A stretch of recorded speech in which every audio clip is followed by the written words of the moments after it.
Աստծո խաղաղությունը ամենքիդ հետ լինի, սիրելի եղբայրներ, քույրեր, Աստվածաշնչի բացահայտումները YouTube-յան մեր ալիքի հետևորդներ։ Նրանք, ովքեր որ պարբերաբար մեր նյութերին տեղեկանում են Աստվածաշնչի բացահայտումներում, նրանք տեղյակ են, որ մենք 4 հաղորդում ենք ունեցել եկեղեցու պատմության վերաբերյալ։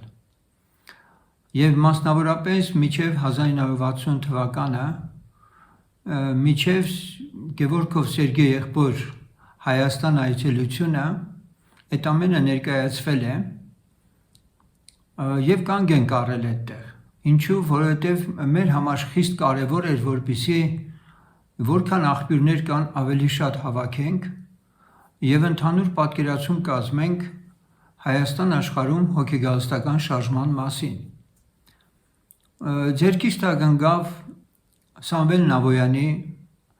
առաջին փորձը, ինչպես ինքն էլ ասում էր, որ իր գիրքը հրատարակած առաջին փորձն էր այս ուղղությամբ եւ բավականին աղբյուրագիտական տեղեկություններ ես այնտեղից քաղեցի։ Նույնպես երկրորդ մի աշխատություն կա արված Սևանում, դա այդ գիրքն էլ իմ ձեռքն ընկավ, վավերագիրներ են հիմնականում այդ գրքերը իրենց մեջ պարունակում, սակայն պատմական տեսանկյունից որևէ քննական մոտեցում այդպես ասած չի ցուցաբերված։ Եվ քանի որ ինքս էլ պատմության եւ հնագիտության ասպարեզում մասնագիտական իմ կարողություններով որոշակիորեն, ինչպես ասում են, ճշմարտությունների վերհանման եւ հրապարակման անաչառ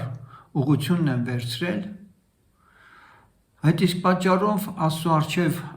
ունենալով իմ երկյուղացությունը փորձում եմ այդ աշխատության վրա այնպես աշխատել, որ ամոթով չմնամ Տիրոջ առաջ։ Եվ ես իմ լսարանին էլ երբեք չէի ցանկանա, որ ոչ ստույգ տեղեկություններ հաղորդեի։ Ինձ համար ուղեցույց է օրինակ Ղուկաս Ավետարանիչը, որը իր ավետարանը գրելու ընթացքում ասում է այդ մասին, որովհետև շատերը ձեռնարկեցին մեր մեջ հաստատված բաների պատմությունը վերստին կարգել։ Դա նորմալ է, դա տրամաբանական է եւ դա ողջունելի է անգամ, ցավոք սրտի ինչը որ շատ եկեղեցիների կողմից անտեսված էր, որևէ եկեղեցու պատմություն իսկապես որպես վավերագիրներ, որպես պատմական վկայություններ, թե գրքի տեսքով եւ թե տեսահոլովակներով կամ չգիտեմ տեսագրություններով պահպանվեին հետագա սերունդների համար։ Եվ այստեղ Ղուկաս Ավետարանիչն ասում է, որ ես էլ որ սկզբից բոլոր բաներին ճշմարտությամբ հետևեցի, կամեցա կարգավ գրել քեզ, ով պատվական Թեոփիլ է։ Թեոփիլի անունով այս անձնավորության համար ինքը պատվեր էր կատարում, ավետարան էր գրում, եւ երկրորդ գիրքը, որ ինքը գրել է, դա Ղուկասը որ գրել է, Գործ Կարաքելոցն է, որտեղ ինքը շարունակում է կարծես իր առաջին գործը ավարտելուց հետո, իհարկե Սուրբ Հոգու հեղինակությամբ, եւ ասում. առաջին պատմությունն արի, ով Թեոփիլ է, ամեն բանի համար, որ Հիսուս սկսեց անել եւ սովորեցնել։ Եվ շարունակում է արդեն եկեղեցու պատմությունը։ Գործ Կարաքելոցը ըստ էության եկեղեցու պատմություն է։ Եվ եթե առաջի դարում միայն ասենք գրավոր տեսքով էին պատմությունները առհասարակ հաղորդվում, անաչառ լինելու խնդրում հնարավոր է իսկապես որոշները կասկածեին հեղինակների անաչառության մեջ։ Այո, շատերն են ձեռնարկել ավետարան գրելու, ինչպես որ պարականոն ավետարաններ կան, ես դրանց անունները չեմ էլ թվարկի, բայց այստեղ ասում է շատերը ձեռնարկեցին մեր մեջ հաստատված բաների պատմությունը վերստին կարգել, ինչպես մեզ հավանդեցին սկզբից են ականատես եւ խոսքին սպասավոր լինողները։ Ես էլ որ սկզբից բոլոր բաներին ճշմարտությունով հետևեցի, կամեցա կարգավ գրել քեզ, ով պատվական Թեոփիլ է, որ իմանաս այն բաների ստուգությունը, որ սովորեցիր։ Ավետարանիչը հետամուտ է լինում, որ ստույգ տեղեկություններ հաղորդի, եւ ինքը Պողոս Առաքյալն էլ, երբ որ աշակերտներին, սպասավորներին Եփեսոսի հավաքել էր, ինքը այսպիսի խոսքեր է ասում, որ հրաժեշտից առաջ ինքն ասում է այդպիսի խոսքեր, որ ետ չի կեցել ինքն էլ Աստծո կամքը, լրիվ Աստծո կամքը հաղորդելու։ Սրա համար արթուն կացրեք հիշելով, որ 3 տարի գիշեր և ցերեկ չդադարեցի ամեն մեկիդ արտասուքով խրատելու։ Եվ հիմա ձեզ Աստծուն եմ հանձնում եղբայրք և նրա շնորհքի խոսքին, որ կարող է շինել և ամեն սրբվածների հետ ձեզ ժառանգություն տալ։ Ուրեմն առաքյալը ինքը իր գնալուց առաջ իր մտահոգություններն է հայտնում, միաժամանակ վկայում է, որ ինքն իր խշմտանքով ազատ է բոլորից, ինչպես ասում է, բոլորի արյունից, անպարտ է, որովհետև ետ չի կեցել Աստծո լրիվ կամքը հաղորդել է։ Էլի եմ կրկնում, եթե սա գրավոր տեսքով էր, որ հնում, ասենք, առաջի դարում և միջնադարում և այլ, ասենք, ժամանակահատվածներում ժամանակակից տեխնիկան գոյություն չուներ, այդ գրածները հնարավոր էին որոշակի կասկածների տեղիք տային, բայց իհարկե մենք գիտենք, որ Աստվածաշունչը ամբողջովին վստահելի գիրք է, բայց յուրաքանչյուր երկրում, յուրաքանչյուր ազգի մեջ արթնության վերաբերյալ պատմություններն էլ գրելը, շարադրելն էլ և փոխանցելը հաջորդ սերունդներին, ես կարծում եմ ոչ պակաս հարստություն է Տիրոջ վկայություններն ու գործերը հռչակելու համար։ Եվ այսօր, քանի որ միայն գրավոր այդպես աղբյուրներով չէ, որ մենք փորձում ենք ներկայացնել մեր ժողովրդի, մեր երկրի մեջ Տեր Հիսուս Քրիստոսի այցելությունը և եկեղեցու հիմնումը, այլ ունենք հնարավորություն նաև տեսագրություններով ներկայացնել մեր հանրությանը, թե ինչպես է Աստված իր եկեղեցին իսկապես հաստատել մեր երկրում։ Իհարկե, այդպիսի տեսագրություններ դուք YouTube-ում հնարավոր է հանդիպել եք, եղբայրների վկայություններ, քույրերի վկայություններ, դա հրաշալի է, դա շատ հրաշալի է։ Եվ քանի որ մեր քաղաքի արթնության պատմությունն էլ մի առանձնահատուկ այդպես տեղ ունի այս արթնությունների կոնտեքստում, Հայաստանի տարբեր քաղաքներում, բնակավայրերում արթնությունների համատեքստում մեր Աբովյան քաղաքի արթնությունն էլ բավականին ուշագրավ է, իմ կողմից նախաձեռնվեց 1998 թվականի հուլիսի 7-ին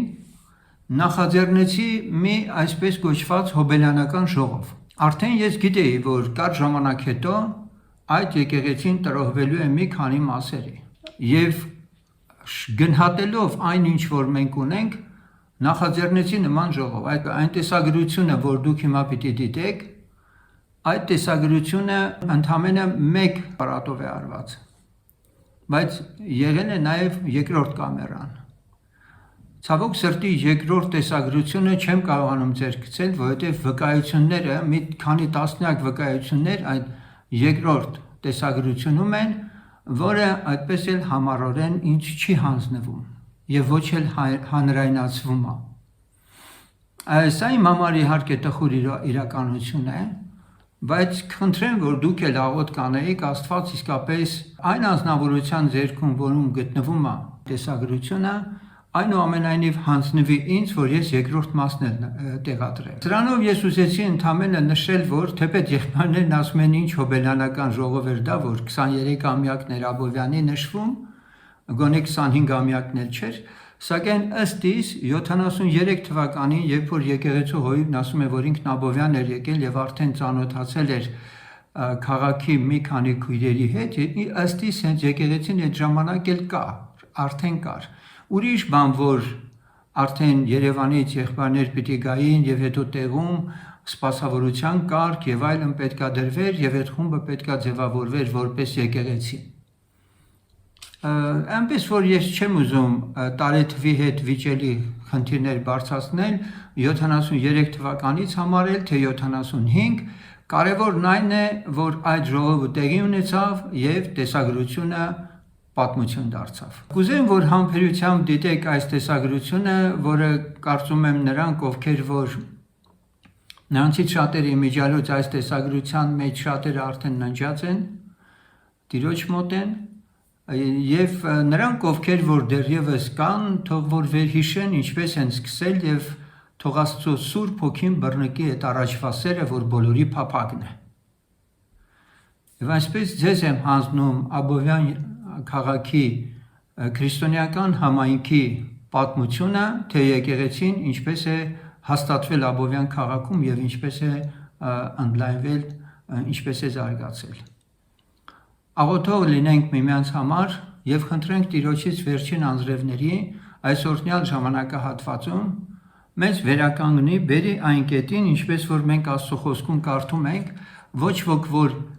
հին գինին խմում է, չի կարող նորը խմել, որովհետև կասի հինը քաղցր է։ Թող Տերը օրհնի ունկնդիրներիս, ակնդիրներին եւ ամեն մեկը իր համար որոշակիորեն օրհնություն վայելի այս տեսագրությունից, ամեն։ Կարծես այլևս հնարավորություն չի ունենում այլ պաշտամունք է ներկայացնում ժողովրդին, որը ուրիշ էր առաջին դարից։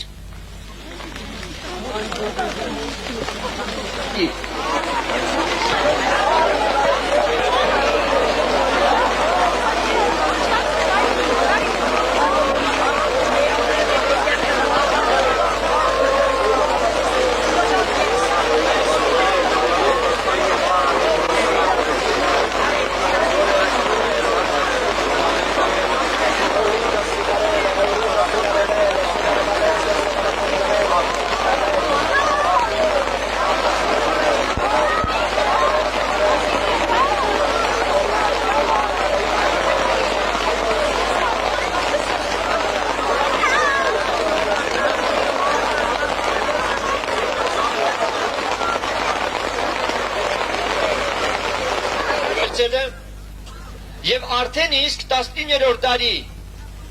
առաջին տասնամյակներից Արևմտյան Հայաստանում ժամանակակից Թուրքիայի տարածքում մի 3 առաքելական եկեղեցու գործիչներ առանձնանում են առաքելական եկեղեցուց, մտածելով, որ եկեղեցին իր արմատներին չի հարում,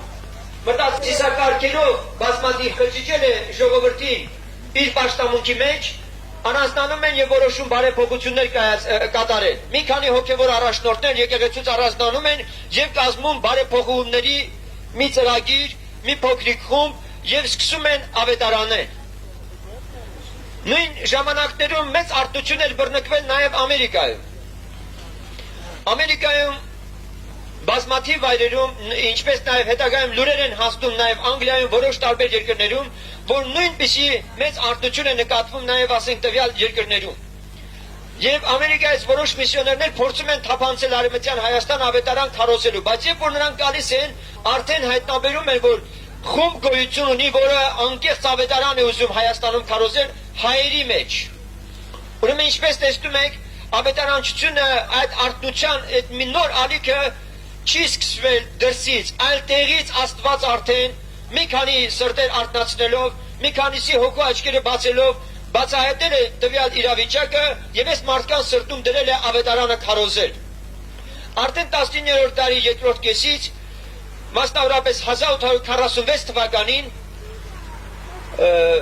սուլթանական կառավարությունը տեղեկություն է ունենում, որ կարծես առաքելական եկեղեցուց առանձնացած մի խումբ գոյություն ունի, որ ավետարան է քարոզում։ Եվ 1850 թվականին պաշտոնապես ճանաչում է ավետարանականների այդ եկեղեցին։ Այսպես ձևավորվում է ավետարանական մի եկեղեցի, որ Արևմտյան Հայաստանում մեծ առաքելություն է ունենում ավետարանը տարածելու համար։ Իհարկե, նորից այս եկեղեցին սկսում է շարունակաբար հալածվել զանազան հոգևոր առաջնորդների կողմից, սակայն եկեղեցին իր հաղթարշավն է ունեցել եւ այսօր ավետարանական մկրտական եկեղեցին վերջին ժամանակներում տոնեց 150-ամյակը իր եկեղեցու 150-ամյակը։ Եվ եթե մենք ուշադրություն դարձնենք սիրելիներ, այս եկեղեցին մեծ գործ կատարեց, որպեսզի կարելի ասել նախապատրաստեց հոգեկալստական շարժումը։ Որովհետև երբ որ ժողովուրդը իրենց հայացքը դարձրեցին Աստծո խոսքին եւ ընդունեցին, որ շնորհքով է փրկությունը եւ ոչ թե գործերով, որ մարդը կարող է անել Աստծո առաջ, որով իբր թե փրկվի, Մենք տեսնում ենք, որ հյուրեր են ունենում, թերևս նրանք տեղափոխվում են տեղից տեղ, որովհետև Ռուսաստանում են այս ռուս եղբայրներին եւ քույրերին չէին ընդունում, ստիպված էին նրանք պարզապես տեղից տեղ փոխադրվեն, եւ սա պատճառ էր, որ նրանք իրենց մեջ եղած կրակը, բարի դուրը նաեւ հաղորդեն ուրիշ տեղերում, եւ նրանք Արևմտյան Հայաստան գալիս են հանգրվանելու առ ժամանակով, որ նորից պետք է շարունակեին իրենց կարգերով իրենց ճանապարհը, մի ամբողջ համայն քրիստոնեական, այս Շաքարյանի հենց ծնողների հենց տանն էլ հանգրվանում են եւ սրանք էլ հայտնաբերում են, որ այս մարդիկ են անկեղծ Աստծուն պաշտում, Աստծուն սիրում են եւ հենց այստեղ են կարծես Սուրբ Հոգով մկրտվում են Շաքարյանի ընտանիքը եւ Արևմտյան Հայաստանում մի քանի տեղական բնույթի համայնքներ են առաջանում, որտեղ Սուրբ Հոգին Աստված թափում է շատ-շատերի վրա։ Իհարկե ռուսները գնում են, բայց Սուրբ Հոգով մկրտված եկեղեցին կար,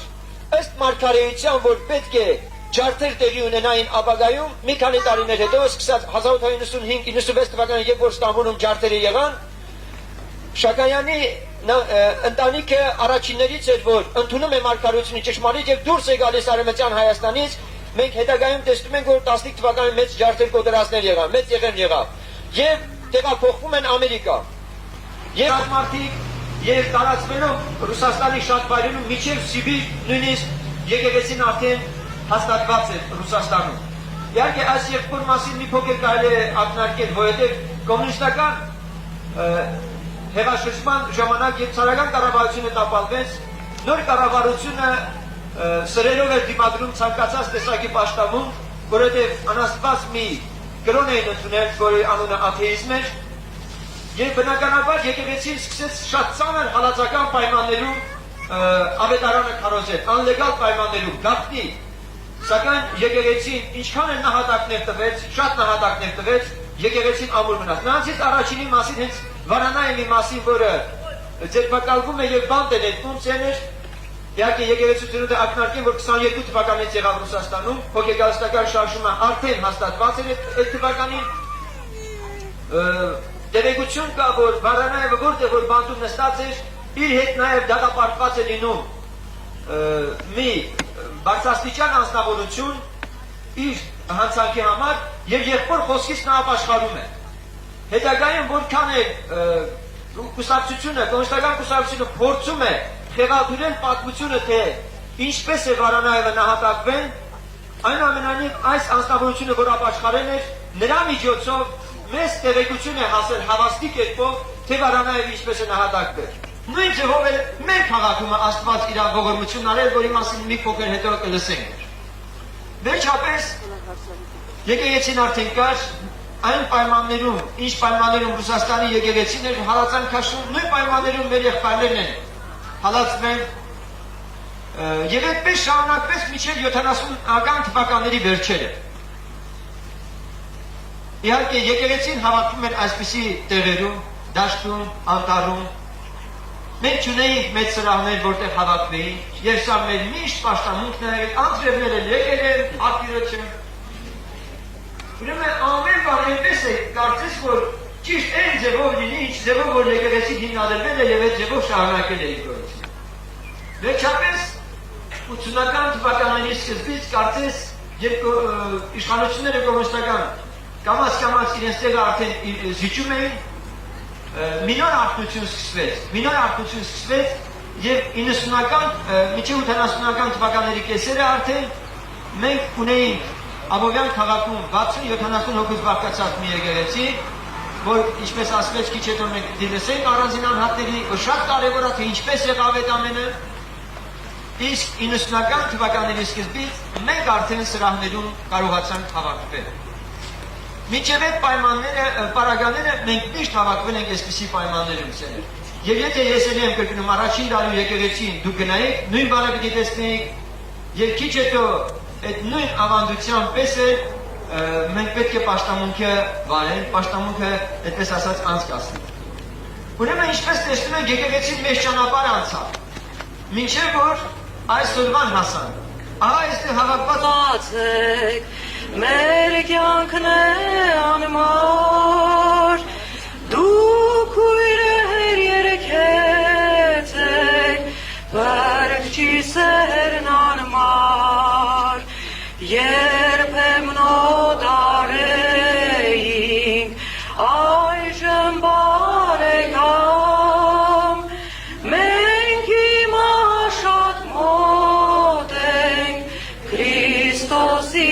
արյամ, բարձր երգենք, ալելույա, Տեր բարգեց մեզ և սրբեց, անուներ մեր հավիտյանս, կյանքի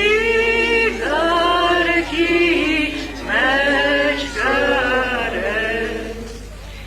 իմ աչենք մոտենում, մենք սիրնալեան, մեզ եկից ասեցնում, որոտ մոլեգին, լուր խոսքը շնորհքի մեզ, խաչից կավության, հրկվեցինք մենք մահից, Քրիստոսի արյամ,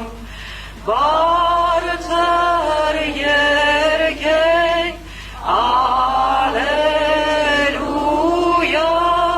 Տեր բարգեց մեզ և սրբեց, անուներ մեր հավիտյանս, կյանքի գրքի մեջ գրեց, հավատքով սիրով ապրում ենք շնչում, սպիտական դերձով զվարթ, դեպ երկինք թռչում, սուրբ հույսով կենսավել, մեր սրտեր խնդում, ապրենք կյանքով հավել, Քրիստոսի արյամ, բարձր երգենք,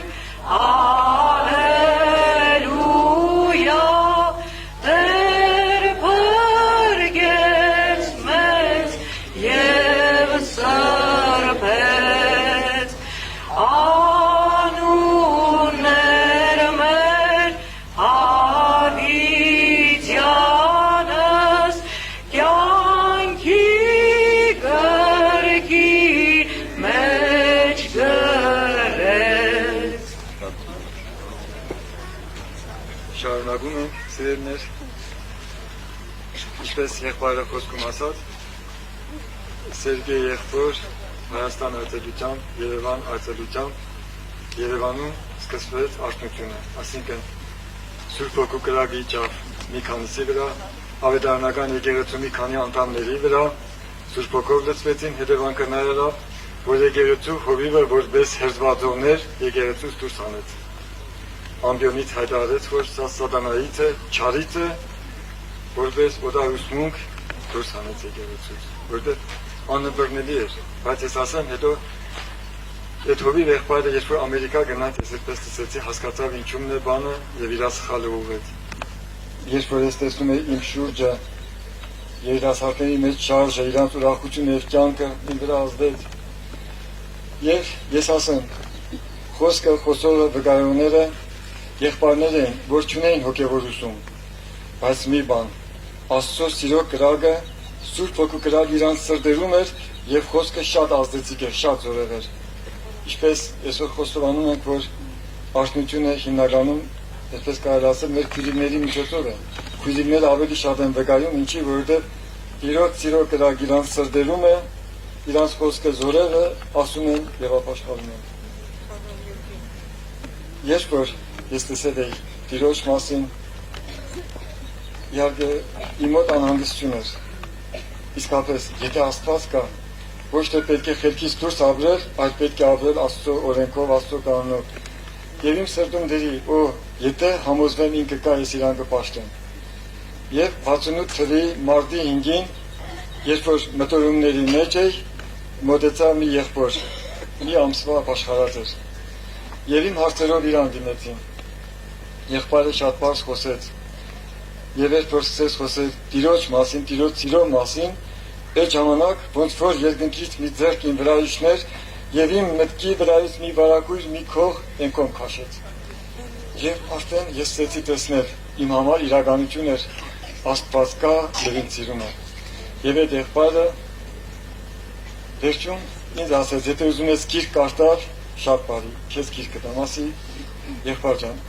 Խաչիկ ջան, եղբայրանը Խաչիկ էր։ Իմ ստուգարտները հանձնեմ, իմ գրավոր աշխատանքները հանձնեմ եւ դրանից հետո գիրքը կվերցնեմ եւ կարդամ։ Բայց այն գործը, որ Աստված սկսել էր, ավարտեց։ Այդ գիշեր Աստված ինձ նորից այցելեց։ Այսօրվա պես հիշում եմ, այն զգացումն էր, ինչպես հիվանդը օպերացիայի սեղանին է դրված ու բժիշկը նրա հետ անում իր գործողությունը, Աստված իմ սրտի հետ արեց մի գործողություն։ Ես զգացի, եւ երբ որ առավոտը արթնացա, ես տեսնում եմ, ես նոր մարդ եմ, մի օր առաջ հայոյող եւ այլն, բայց ապշում էի, ես ինչ է կատարվել, իմ ներսը օվկիանոսի խաղաղություն էր։ Ընկերներիցս ինձ խփում էին, հայոյում էին, ոչ թե ես ինձ ստիպում էի հանդարտ մնալ, լուր մնալ, այլ Տիրոջ կյանքը ինձ էր տվել, Աստված ինձ շնորհել էր իր կյանքը, ես Հիսուս Քրիստոսով ունեի նոր ծնունդ, վերստին ծնունդ։ Եվ հենց այդ առաջի օրը շտաբելով Խաչիկ եղբայր ասի, Խաչիկ եղբայր գիրքը տուր եւ կարդամ, որովհետեւ ես մտածում էի ինչպես կլինի Հիսուս Փրկիչը երկրորդ անգամ գա, ինքը գա եւ ես իր խոսքերից անտեղյակ լինեմ։ Եվ այդ օրվանից ես Տիրոջն էի։ Եվ ես ասեցի սիրելիներ, որ եղբայրները անուսում էին, հոգևոր ուսում չունեին, այդ ժամանակ հալածանք էր, նեղություն էր, եւ հազվադյուտ բաներ, որ մեկ ունենար Աստվածաշունչ, հազվադյուտ բաներ, շատ քչեր ունեին Աստվածաշունչ, եւ ինչպես Կիրաջորվա ժողովին ասեցի, քույրերից մեկը Աստվածաշունչ էր նվիրել եւ ամենք ինձ հանդիպում էին եւ տեսնում էին, այդ ինչ գիրք է, զգույշ էջերն էին թերթում։ Սուրբ գրքի հանդեպ կար այդպիսի ակնածանք։ Եվ սրանից հետո, երբ որ սովորեցի 73 թվին ավարտեցի համալսարանը, ինձ գործուղեցին աշխատելու Աբովյան։ Այդպես կարող ասել, որ Աստծո հոգին ուղարկեց։ Եվ իդեպ ասեմ, որ այդ ժամանակ, ես ասի չէ, որ այդ ժամանակ ուսանողության մեջ, երիտասարդության մեջ սկսվեց նոր արթնություն։ Հայաստանում Արթնության երկրորդ ալիքը, մեր եկեղեցում արթնության երկրորդ ալիքը եւ շատ երիտասարդներ ապաշխարեցին։ Եվ իմ մանկության ընկերներից են, հոգևոր մանկության ընկերներից են Հովհաննես եղբայրը, եղբայրների ոտքի եւ Օրեն եղբայրը, որոնք այս եկեղեցում աշխատել եւ ծառայել են։ 75 թվին երբ որ ամուսնացա, ըստ որում մեր փսակադրությունը արել է մեր առաջի Հովիվ եղբայրը, Հակոբ եղբայրը, որոնց քույրիկներից շատերը գիտեն, եղբայրներից գիտեն, որ ինքը հիմի երկնքում է, ինքը Տիրոջ մոտ է, եղբայրը հավատարիմ եղբայր էր, մինչև վերջ հավատարիմ եղավ Տիրոջը եւ մտավ Տիրոջ հանգիստը։ 75 թվին, երբ որ այստեղ էի, իմացվեց, որ այս քաղաքում ոմանք կան, որ հավատացյալներ են, ոմանք, 3 թե 4 են։ Ուրեմն Հայկուշ քույրիկը, որ այստեղ չի, եւ երևի այսպես անենք, որովհետեւ եղբայրների հիշողությունը թերևս ավելի թարմ է, իրենք կշարունակեն։ Ուրեմն Հովհաննես եղբայր, Օրեն եղբայր, դուք արեք եւ շարունակեք։ Ուրեմն դեռ այդ ժամանակ մենք ժողովի մասնակցում էինք Երևանի խմբերից մեկում։ Իդեպ ասեմ, երբ որ 68 թվին ես առաջի անգամ ժողովի մասնակցեցի Երևան, տամենը մի խումբ 50 հոգուց ոչ ավել, ամբողջ Հայաստանում 100-ից ոչ ավել, բայց այսօր փառք Աստծո մեր եղբայրությունը, մեր եկեղեցին Հայաստանում հազարավորներ են եւ Աբովյանի տեղական եկեղեցին արդեն 1000-ի է հասնում, Աստծո խոսքը ոչ միայն մեր քաղաքում է շարունակում տարածվել, այլ նաև շրջակայքում, այդպես կարելի ասել, մեր ավետարանի եղբայրներին նաև ուղարկում ենք հերու տեղերը ավետարանչության հերու տեղերը եւ Տերը օրհնում է Տեր իրավողորմություն անում է եւ երբ որ Երևան ժողովի ենք մասնակցում եւ այստեղ մի քանիսը արդեն արթնացել էին այդ դրանից հետո հարկ եղավ անհրաժեշտություն եղավ որպեսզի այստեղ ժողովներ անցկացնեն իհարկե շատ ցավոք որ Ալբերտ եղբայրը այստեղ չի Սվետա Քուդիկի ամուսինը Ալբերտ եղբայրը որ առաջի օրերում եղբայրը իր բաժինը ունի եղբայրը որ ինքը այն ժամանակ Երևանում էր Աստծո խոսքն էր քարոզում Տերը օրհնում էր եւ եղբայրությունը Հայաստանի եղբայրությունը եղբայրներին հանձնարարեցին որպեսզի այստեղ գործեն եւ Հովանես եղբայրը առաջի օրից սկսին համեցեք Հովանես եղբայրը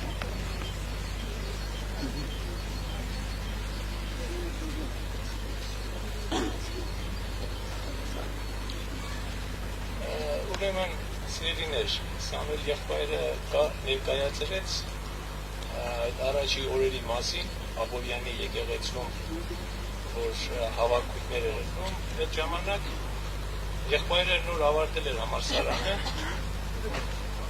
եղբայրը նոր ավարտել էր համալսարանը, իրեն նշանակել էին Սիրուս զավոդում աշխատանքի։ Բայց այստեղ մի հատ հետաքրքիր բան տեղի ունեցավ։ Ես այդ պահը միշտ համեմատում եմ ավետարանի մեջ գրված հետևյալ պահի հետ, որ նոր մենք Յուրիկ եղբայր հետ մասին էինք խոսում, այսպիսի մի տեղ հիշում եք բոլորը, երբ որ Սելովամի ավազանը հրեշտակը երբեմն ժամանակ առ ժամանակ խառնում էր։ Ու նենց էր ստացվել, որ այդ ժամանակաշրջանը կարծես թե Աստծո հրեշտակը իսկապես վերևից իջել եւ Հայաստանում այդ շարժը առաջացրել էր ու Հայաստանում սկսվել էր այդ արթնությունը հիմա եղբայրը նշանակեցին այստեղ Սիրուս զավոդում աշխատանքի եւ եղբայրը ինչպես ասեց իմացավ որ այստեղ կան մի 2-3 հոգի որոնք հավատում են Աստծուն իսկ այդ ժամանակ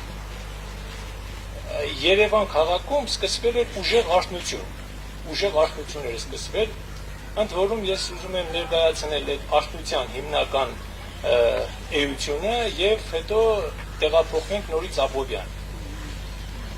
Հետաքրքիր էր, Սամվել եղբայրը նկարագրեց, որ մենք երիտասարդներով, ուսանողներով ամենքս առանցին իրար միասին էինք, բայց հոգեբանորեն ամենքս առանցին փնտրում էինք Տիրոջը եւ ամենքս ունեինք մեր հոգեկան խնդիրները։ Միշտ այդպես է, եթե մարդը Աստծուն փնտրում է, այդ փնտրելու ժամանակ առաջանում են նենց խնդիրներ, որոնց առաջ մարդը կանգնում է եւ լուծման կարիք է սպասում։ Եվ այդ լուծումը մարդկային հնարավորություններով, մարդկային համոզիչ խոսքերով, մտքերով հնարավոր չէ մարդկանց սովորացնել եւ հաստատել այդ լուծումը։ Այդ լուծումը տալիս է Աստված երկնքից։ Եվ մի լավագույն օր, երբ բոլորս մենք միասին ամենքս առանցին տառապում էինք այդ Աստծո վերջնական հաղթություն ունենալու եւ իրեն հետ մտերիմ այդ կյանքը ապրելու այդ տառապանքի մեջ էինք, որ ցկտում էինք, բայց չէինք ստանում, օրերից մի օր Սամվել եղբայրը Աբովյան քաղաքից եկավ Երևան եւ ասեց, որ եղբայրներ, ես այսօր ռադիոյով լսել եմ մի հատ քարոսի հեղինակն էր մեր հայտնի եղբայր շատ սիրելի Յար Նիկոլաևիչ Պեսին Ստոկոլմից ու եղբայրը այդ քարոզը գրել էր մագնիտոֆոնով զապիս էր արել եւ գրել էր ու հայերեն թարգմանել էր այդ քարոզը բայց բանից բարձվում է որ այդ նույն քարոզը լսել էինք նաեւ մենք եւ Տերը բացել էր մեր սիրտը որպեսզի մենք իսկապես հասկանայինք Տիրոջ սերը որն է, հասկանայինք ճշմարտությունը որն է, հասկանայինք ինչպես պետք է Աստծուն ծառայել, եւ այդ ժամանակ ինչպես հրեշտակն էր խառնում ավազանը, այդ նույն ձևի խառնվեց մեր հոգիները եւ բացվեց մի նոր լույս, մի նոր ճանապարհ, որը հիմնված չէր օրենքի վրա, այլ հիմնված էր Քրիստոսի սիրո, վարդապետության եւ Աստծո ճանաչողության վրա։ Դա մի երազ էր, կարելի ասել, դա մի հայտնություն էր, որ բացվեց։ Իսկ միջև այդ հայտնությունը կար, բայց չէր բացված, բայց այդ օրը բացվեց, ու բոլորս միասին մեկտեղ մենք ժողվեցինք և քննեցինք այդ նյութը, ինչ է նշանակում Քրիստոսին ծառայել, ինչ է նշանակում նրա շնորհքով մենք բժշկված ենք, երբրկված ենք և արտարացած ենք։ Այդ համարները մենք առաջ կարդում էինք Սուրբ գրքում, հասկանում էինք դա, որ ավետարանի խոսքն է, դա Աստծո խոսքն է, ու իբր հավատում էինք, բայց իրականում մեր հոգու խորքում դա չէինք հասկանում։ Եվ այդ օրը բացվեց այդ հրաշքը։ Ու այդ Սուրբ հոգու լեցունություն, այդ ուրախությունը մեր սրտերում մենք տեղափոխվեցինք Աբովյան քաղաքը։ Աբովյան քաղաքում, ինչպես ասեցի, կային մի քանի հոգի։ Եվ Սամվել եղբորի ղեկավարությամբ, եւ ինչպես նշեց եղբայրը, Ալբերտ եղբայրը, ես, Խորեն եղբայրը միասին սկսեցինք գործել Աբովյան քաղաքում, սկսեցին կամաց մեր շրջապատը ընդլայնվել։ Մանուշ քույրիկը ի հայտ եկավ իրեն քույրիկների հետ, Սոֆիկ քույրիկը, Սվետիկ քույրիկը, հետո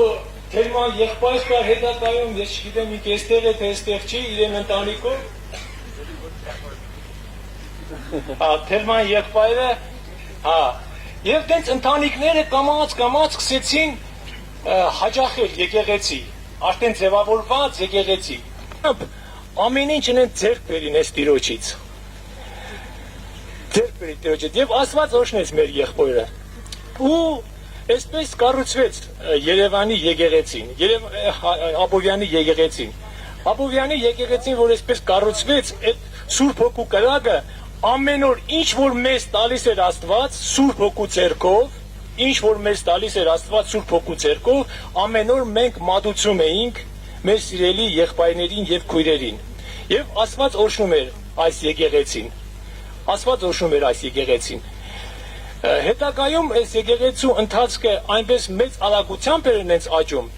որ առաջի անգամ, երբ որ մեր սիրելի Հակոբ եղբայրը ոտ տրեց Աբովյանի եկեղեցին, Սամվել եղբայրը, որ ասեց իրեն մասին, զարմացավ, թե այս կարճ ժամանակամիջոցում այս եկեղեցին ոնց է այսպես աճել։ Ոնց է այսպես աճել։ Ու հիմա ես տեսնում եմ, որ այստեղ հիմնականում եկեղեցու անդամներն են, բայց իհարկե Սամվել եղբայրն ասեց, որ լրիվ չեն եկել այս անձրևի պատճառով։ Ես ուրախանում եմ, որ Աստված իր գործը այն ժամանակ, որ սկսել է, այսօր այդ գործը շարունակում է։ Ինչպես ասում է, եթե անտառում կրակը այստեղ վառում ես, հասնում է մինչև անտառի մյուս ծայրը, այդ նույն կրակը այնտեղ է։ Այն օրերի կրակը այսօր նույն ձևով Աբովյանի ժողովրդի այս եկեղեցու վրա է թափում Սուրբ Հոգու կրակը, որպեսզի բոլորը լեցվեն Սուրբ Հոգու միաբանությամբ եւ խաղաղությամբ քայլեն Տիրոջ ճանապարհը, որ պատրաստել է մեզ համար։ Ես այսքանն էի ուզում ասել, երևի շարունակի Խորեն եղբայրը։ Խնդրեմ։ Կներես եղբայրս, ընթացքում միշտ այսպես կլինի, ասենք, հարցեր, բաներ կլինեն, ասենք, որպեսզի ավելի ճշտվի։ Կուզեի եղբայրս, մի րոպե մի գնա։ Կուզեի նորից համառոտ ասել, որ թվականին եկաք եւ սկսեցիք խոսել եւ քանի հոգի են միջև որ թվականը, որ ետ գնացիք, մի խոսքով։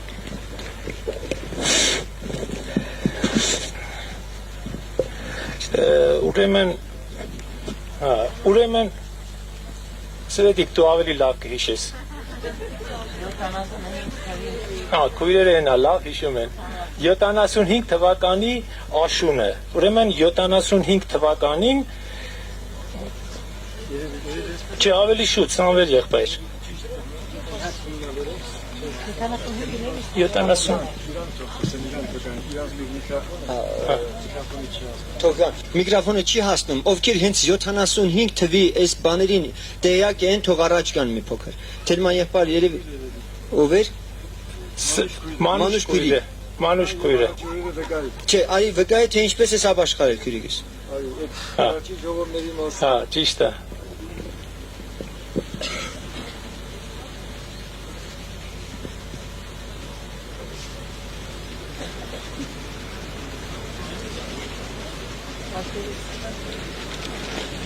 Քույրերի հիշողությունը ավելի վառ է, դրա համար պետք է քույրերը վկայեն այդ մասին։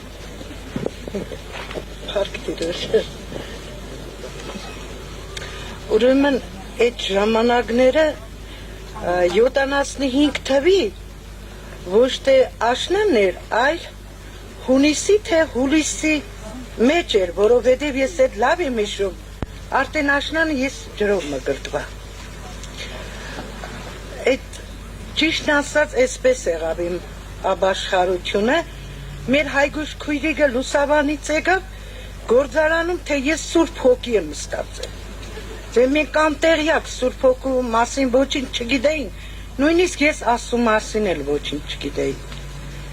Մեր քույրիկների, այսինքն աշխատողներից մեկ ասաց, նոր բնակարան եմ ստացել, արիք իմ տան վրա աղոթեք։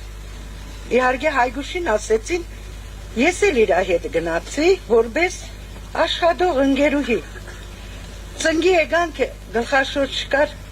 վերմագի երեսներ տվեց այդ կինը, երբ որ աղոթքի ծնգի եկանք, Աստված իմ սրտին կբավ։ 6 հոգի էինք, ապաշխարվա ես Փառք Հիսուսին, Տերը բացեց ինձ, ու ինձանից հետո, ինչպես տեսնում եք, շատացել ենք Փառք Աստծու, երբ որ հարց ընկա, որ քույրերիս պետք է վկայի, մեզ մի բան ասեմ շատ հետաքրքիր է, ասեցի ես կարող եմ բոլոր քույրերիս ասեմ, բայց ես սեդայցը շատ եմ վախենում, դրանք չեն ապաշխարվի։ Պարզվա, որ հենց առաջինը իրանց ընտանիք ապաշխարվա։ Փառք Հիսուսին։ Դա ասված, որ այն առաջվա սերը միշտ ինձ հետ լինի, դա կուզեի։ Մեր առաջի քույրերից ազնիվ քույրիկը թող իր ապաշխարությունը վկայի։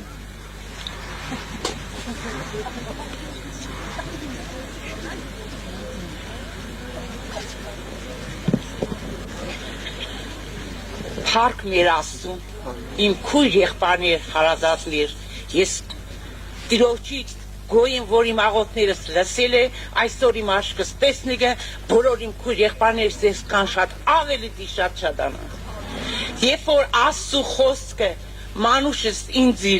ասած, նախ ես կոֆեի կաշեի քույրիկներ ջան։ Ասած ազնիվս կոֆեն չի թողնել Աստծու պաշտե։ Եղավ որ նոր տարի օր է, խմորեղեն կեպինք, մանուշս Աստծու խոսքը բացալ, ես է փափաղած, ոնց որ չեմ հասկանա, ինձ ձևի Աստված կպավ ինձի։ Հարավոտ շուտելա գնացի մանուշենցս տունը, մանուշս մեկ էլ մի հատ քույրիկ ունենք, չգիտեմ ստեղ է, դստեղ չէ։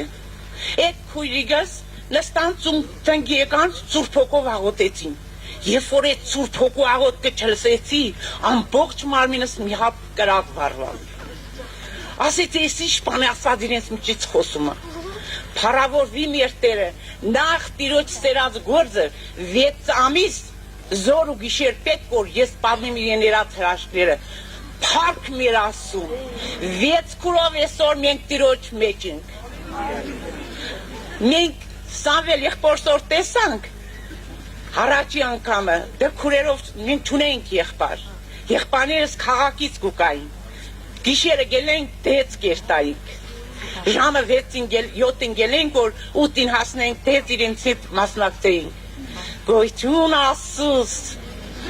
Շնորհակալ եմ Տիրոջից, որ նախ իմ անունս է գրել երկնքում։ Եվ այսօր իրեն որդին եմ եւ թակավորի աղջիկ եմ։ Փառավորվի Տերը։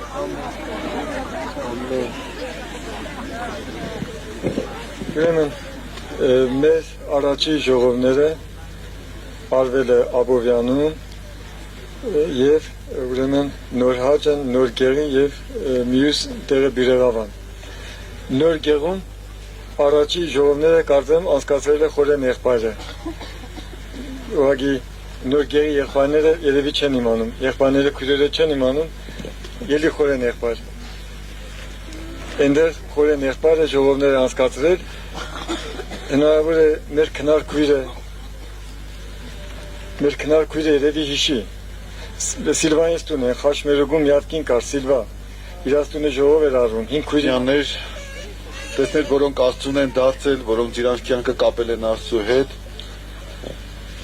Այստեղ պատմեցին պահեր եւ ես ուզում եմ մի փոքր հասկանանք, թե այդ պահը ինչին է վերաբերում։ Ինչ է նշանակում, որ այսօր քրիստոնյաները պատմում են, թե իրենք ոնց են ապաշխարել, ոնց են մեկը մյուսին փոխանցել Աստծո խոսքը, ով ինչպես է եղել մինչև Աստծո խոսքը դառնալը։ Այս բոլոր բաները շատ հուզիչ է, իսկապես շատ հուզիչ է, որովհետև մարդիկ դարձել են Աստծուն։ Բայց ես ուզում եմ համենայն դեպս հիշացնել Պողոս առաքյալի այն խոսքը, որ ասում է, չէ թե արդեն հասել եմ, այլ ընկած կվազեմ, որ պիտի հասնեմ։ Իսկապես այս բանը պիտի հիշել, սիրելիներ, մեր բոլորի կյանքում տեղի են ունենում որոշակի անցուդարձեր, ամեն մեկը ունի հոգևոր խնդիրները իսկապես, որոնք պետք է կիսվեն հոգևոր աշխարհի մարդկանց հետ, իրենց քույրեր, եղբայրների հետ։ Կարելի է էլի նշել սրտառուչ պահեր, որտեղ իսկապես ես հիշում եմ օրինակ Թելման եղբայրը, երբ որ շատ ուշ էր լինում, հավաքույթից դուրս էինք գալիս եւ պետքա հասնեինք Երևան։ Այդ ժամանակ կարծեմ երեկոյան ժամի 8 ժամի 11-ին մի հատ գնացք էր գնում Երևան եւ մենք թողնում էինք ամենածայրահեղ տարբերակը, որ եթե ուրիշ բանով չգնանք, Երևան կհասնենք գնացքով ու Թելման եղբայրը իր ամբողջ ընտանիքով մեքենան քշում էր կարելան, որպեսզի ինձ հասցներ գնացքին։ Կարելի է այսպիսի պահել շատ հիշել, բայց այսօր իմ սրտում մի փոքր բան կա ձեզ ասելու ու ես կուզենայի, որ այդ անպայման ասած լինեի ձեզ։ Դրա համար ես ուզում եմ մի հատ Տիմոթեոսից կարդալ մի փոքր խոսք։ Այսուհետև մնում է ինձ արտարության պսակը, որ Տերը կտա ինձ այն օրումը, արտար դատավորը եւ ոչ միայն ինձ, այլև ամենին, որ սիրեցին նրա հայտնվելը։ Այլև ամենին, որ սիրեցին նրա հայտնվելը։ Ես ուզում եմ մենք հասկանանք, թե ովքեր ենք մենք, իհարկե մենք գիտենք ովքեր ենք մենք, բայց ես ուզում եմ խորապես ինչ է պահանջում, որ մենք հասկանանք, Աստված ինչ է ուզում, որ մենք հասկանանք, որոնք սիրեցին անոր հայտնվելը։ Սա ասում է մի մարդ, որի պատմությունը դուք գիտեք, սա ասում է Պողոս առաքյալը։ Դուք գիտեք, թե ով էր Պողոս առաքյալը մինչև հավատքը։ Այստեղ Սամվել եղբայրը ներկայացրեց, թե ով էր ինքը մինչև հավատքը։ Դուք շատ ավելի լավ գիտեք Սուրբ գրքից, թե ով էր Պողոս առաքյալը մինչև Աստծուն դառնալը։ Նա այն մարդն էր, որ հալածում էր Աստծո եկեղեցին։ Այս մարդուն հայտնվեց Աստված։ Իրա որդու միջոցով, իրա որդին անմիջական Դամասկոսի ճանապարհին հայտնվեց Պողոս առաքյալին։ Դուք հիշում եք այդ երկխոսությունը, որ տեղի ունեցավ Պողոս առաքյալի եւ Հիսուս Քրիստոսի միջև։ Ով ես դու Տեր, եւ ասվեց, որ Պողոս դժվար բան չէ քեզ խթանինքից զարնել։ Դրանից հետո մենք լսում ենք Պողոս առաքյալի շարունակական կյանքը, թե ինչ գործ արեց հավատքի համար եւ ինչպես անցավ նրա ամեն օրը։ Նրա մասին նշվում է ինքը անձամբ նշում է, որ 40-ից պակաս ինքը իր հետ ով է, ինչ անձնավորություն է ինքը։ Ինքը տեսավ, որ ինքը ընդամենը մի մեղավոր է եւ ավելի խորապես նշելով ասում է, որ ես եղա մեղավորների գլուխը։ Այո, Պողոս առաքյալը եղավ մեղավորների գլուխը։ Եվ այդպես ամեն մեկը եղավ մեղավորների գլուխը։ Եթե մենք քննենք մեզ, մեր անցած կյանքը, մեր ցանկությունները, մեր պատկերացումները, մենք կտեսնենք, որ մեղավորության տեսակետից ոչ մեկից պակաս չենք գտնվի մենք։ Եվ այդ Պողոս առաքյալը հիմա ասում է, որ հավատքս պահեցի, ընթացքս կատարեցի եւ հիմա ինձ մնում է փառատ պսակը առնել։ Եվ ոչ միայն ինձ, այլև բոլոր նրանց, ովքեր սիրեցին այդ անոր հայտնվելը։ Ինչ սիրեց Պողոս առաքյալը եւ ինչ ենք սիրում մենք։ Սիրում ենք մենք Աստծո Հիսուս Քրիստոսի հայտնվելը։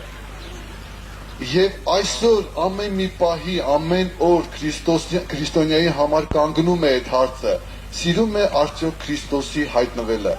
Քրիստոսի հայտնվելը ինչի համար է սիրում քրիստոնյան։ Սիրում է Պողոս առաքյալը Քրիստոսի հայտնվելը նրա համար, որ ինքը ճանաչեց ճշմարտության ճանապարհը։ եւ ամենամեծագույնը, որ սիրում է Քրիստոսի հայտնվելը, որ նա իր մեղքերից դարձավ դեպի Աստված, այսինքն ճանաչեց Աստծուն, ճանաչեց Աստծու որդուն։ Մեզ սիրելիներ, Աստված կանչել է մի բանի, որպեսզի մենք ճանաչենք իր որդուն։ Եվ մենք էլ Պողոս Արաքյալին, չէ թե արդեն հասել ենք, այլ բոլորս ընկած կվազենք, որպեսզի հասնենք։ Ու այդ ճանապարհներին այնքան փոթորիկներ դեռ տեղի կունենան, այնքան տարբեր ուսմունքներ կլսվեն մեր ականջներին, մենք բոլոր բաները կլսենք ամբողջ ընթացքով։ Ու հիմա կարևորը մի բան է, մենք ինչից ենք ստանում մեր սնունդը, ով է տալիս մեզ գաղափարը, ով է տալիս վարդապետությունը, ով է տալիս, մենք Սուրբ գրքից ենք ստանում այդ ամենը, մենք ստանում ենք արդյոք Աստծո խոսքից այդ ամենը, մենք արդյոք սիրում ենք նրա հայտնվելը։ Ես սրանից հետո սիրելիներ, ես ուզում եմ մի փոքր էլ հիշատնել Պետրոսի եւ Հիսուս Քրիստոսի հանդիպումը։ Դուք հիշում եք այնտեղը, երբ որ արդեն հարությունից հետո աշակերտների հետ տեսնում է հանդիպում Քրիստոսը եւ այդ ժամանակ հիշում եք միտեղ, որտեղ Պետրոս Արաքյալին հարցնում է. Սիմոն Պետրոս, դու ինձ կսիրես, նորից սիրո մասին է խոսքը գնում, դու ինձ սիրում ես, զարմանալի հարց։ Պետրոսը, որ ամբողջ ընթացքում եղել էր Քրիստոսի հետ, հիմա այդպիսի հարց է իրան տրվում, դու ինձ սիրում ես։ Մենք անցել ենք քրիստոնեական ճանապարհ, մենք բոլորս քրիստոնյաներ ենք։ Նորից հարց է առաջ գալիս, մենք Քրիստոսին սիրում ենք, այդ հարցը տարօրինակ չի, այդ հարցը նոր չի, այդ հարցը նորից կարող է տրվել մեզ, որովհետև դրա անհրաժեշտությունը կա։ Պետրոսին, որ այդքան ճանապարհ անցել էր Քրիստոսի հետ, դրա անհրաժեշտությունը կար, որ տրվել, դու ինձ սիրում ես։ Եվ Պետրոսը ասում է, Տեր, դու գիտես, որ ես քեզ սիրում եմ։ Հետո շարունակում է նույն հարցի կրկնությունը։ Պետրոսը նորից զարմանալիորեն, Տեր, դու գիտես, որ ես քեզ սիրում եմ։ Հարցը տրվում է երրորդ անգամ տրվելուց հետո տրտմություն է առաջանում Պետրոսի մոտ, որովհետև հարցի մեջ խորը իմաստ կար։ Սիրելիներ, շատ կարևոր է, մենք քրիստոնյա ենք նրա համար, որ գտնվում ենք քրիստոնյաների մեջ, թե մենք քրիստոնյա ենք նրա համար, որ հաղորդակցվում ենք Քրիստոսի հետ։ Այսինքն մենք քրիստոնյա ենք նրա համար, որ մտնում ենք մեր ներքին սենյակը, մեր Տիրոջ հետ խոսում ենք, զրուցում ենք, իրանից ստանում ենք հարցերի պատասխանները եւ դրանից հետո արդեն դուրս են գալիս մարդ, որը պիտի վարվի այնպես, ինչպես Քրիստոսը վարվեց բոլորի հետ։ Եվ որպեսզի խոսքը շատ չերկարի, ես ուզում եմ, որ վերջացնեմ հետևյալով։ Քրիստոսը ասեց, որ մի նոր պատվիրանք եմ տալիս ձեզ, մեկս մեկ սիրեք, ինչպես ես ձեզ սիրեցի։ Զարմանալի բան, պատվիրանքները կային, 10 պատվիրանքներ, եւ 10 պատվիրանքների առաջի երկու կետը վերաբերվում էր սիրելուն։ Պետք է սիրես քո Տեր Աստվածը, քո ամբողջ մտքովդ, զորությունովդ, հոգովդ, եւ հիմա եւ սրա նման քո եղբայրը սիրես քո անձիդ պես։ Եվ հիմա ասվում է հետեւյալը. մի նոր պատվիրանք եմ տալիս ձեզ, սիրեցեք մեկս մեկ, ինչպես ես ձեզ սիրեցի։ Այս նոր պատվիրանքը ծնվում է նրա պատճառով, որ Քրիստոսը հարություն է առել, Քրիստոսը խաչվել է, Քրիստոսը ցույց է տվել, թե ինչպես պետք է սիրել միմյանց։ Հիմա սիրելիներ, ամենամեծագույն խնդրը, որ ընդհանրապես կարող է առաջանալ քրիստոնյայի հոգում, դա նա է, որ իր ընկերը պիտի սիրի իր անձի պես։ Եվ հետաքրքիր բան է, քո եղբայրդ որ կտեսնես ու չես սիրել, Աստված ո՞նց կարող ես սիրել, եթե չես տեսնում։ Զարմանալի բան է, Աստծուն սիրելը արտահայտվում է եղբոր սիրելու մեջ,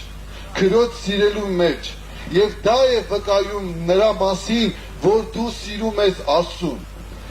Եվ եթե Աստծուն սիրում ես, դրանից որպես հետևանք հետևում է, որ դու պետք է սիրես քո եղբայրը եւ քույրը։ Հիմա մենք քրիստոնյաներ ենք։ Մենք մեր ամբողջ կյանքով ունենք որոշակի ասելիք։ Որոշակի ասելիք նրանով, որ մենք պետք է աշխարհին ցույց տանք, թե ինչ է նշանակում լինել քրիստոնյա։ Լինել քրիստոնյա ամենից առաջ նշանակում է սիրել քո ընկերդ քո անձիդ պես։ Այսինքն մեկս մեկ սիրելը, որը մենք ստացել ենք մեր Տիրոջից, որը իր ամբողջ ճոխության չափով ցույց է տվել մեզ իր խաչելությամբ եւ վերջնական հաղթությամբ իր հարությամբ, այդ բոլոր բաները պետք է արտահայտվեն մեր մեջ։ Սիրելիներ, ինձ ամբողջ սիմվոլիկան, որ 23 տարի է անցել այն օրից, որ Աբովյանում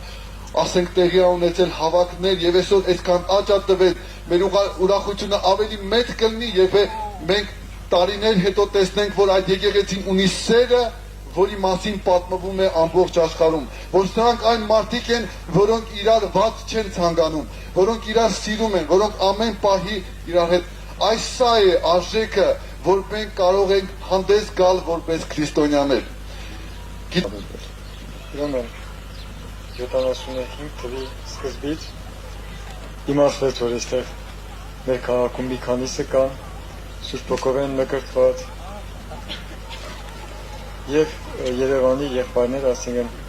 Հակոբ եղբոր համաձայնությամբ, Հակոբ եղբոր հանձնարարությամբ, Ալբերտ եղբայրը, որ Սվետակուրիկի ամուսինն է, Ալբերտ եղբայրը, որ այն ժամանակ եկեղեցու խորհրդի մեջ էր մնում, եղբայրների հետ միասին մեր քաղաքում սկսեցին գործել։ Ուրեմն մեր եկեղեցու սկզբնավորումը 75 թիվն է։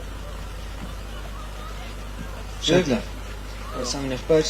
որովհետև ասվեց Թելման եղբոր անունը շատ շեշտվեց, կուզենք մի փոքր լսել իրեն։ Անյակուրիկ իմ կինը տանն էր, ասեցես ես բան կա, բայց ես չիմ հասկանամ, ճիշտ է ասում, ճանաչում ենք, բայց են չէ։ Ասես Թելման, ես գնում եմ հավաքույթ, ինչ չասեց, հավաքույթ չէր ասել, բայց ասես ես գնում եմ հավաքույթ, չգիտեր ինչ է։ Մեկը հավաքույթից եկավ, ես տեղի գնացել, երեխեքին հարցրի, ասի մամա տուր է, ասեց հավաքույթ է գնացել, լավ ասի, դուր տենցա թողա լտնամ ինչ է, էդ ինչ է բանը։ Հավաքույթից եկավ տուն չին թողեմ։ Ասի որտեղ գնացել ես, գնան դեղ, ճանապարհդ փոխել ես։ Հա։ Երկրորդ օրը Սոֆիկ քույրիկը, Մանուշ քույրիկը, 4-5 քույրիկ, Հայկուշ քույրիկը միասին եկան այնց հավաքվանք, այնքան ասես գնանք Չարենցավան։ Գնացինք էլեկտրիշկով Չարենցավան, Վալետ եղբոր տուն են։ Գնացինք այնտեղ, դեն ասին այդ եղբորն է քարոստանում, քարոս տարավ։ Ուղղակի իրան խոսքերը միանգամից տպավ սրտից։ Այդ օրվանից դարձել եմ մեր Աստծուն, փառք Տիրոջը։ Փառք Տիրոջ թեմա։ Այսպես է սերներ, ինչպես եղբայրը խոսքում իջեցրեց, անցյալի ժամանակները, հալածանքի ժամանակները, երբ եկեղեցին սկզբնավորվում էր, հալածանքի շրջան էր, մենք ազատ չենք կարող հավաքվել։ Երբեմն, երբ որ իմանում ենք ժողովի օրը գիտեն, տեղը գիտեն, եղել է դեպք, որ ժողովի օրը ժամը փոխել են, ազատ չենք կարողանում հավաքվել, եղել է հալածանքներ, անհանգստություններ, ինձ աշխատանքի տեղն են անհանգստացրել եւ մի անգամ էլ երբ որ Սարալանջի աշճաններով պետք է վեր բարձրանալ, Յուրիկ եղբոր հայրը դեմս ելավ եւ իր այդ ամբողջ մուրը իր բարգությունը, որ Յուրիկ եղբոր դեմ ուներ, որովհետեւ Յուրիկ եղբորը ինքը տանից դուրս էր հանել հավատքի համար, ին վրա թափեց։ Իր գոտին հանեց եւ այդ ամբողջ ժողովրդի մոտ ին վրա հարձակվեց։ Եվ իհարկե եղբայրները ասում են, Հովհաննես եղբայրը հիշեցրեց, որ Յուրիկ եղբայրը լավ հիշում է անցյալի օրերը, անգամ հիշում է ով ինչպես է մկրտվել, եղբորը լսենք, ուրեմն Աբովյանի առաջի եղբայրն է։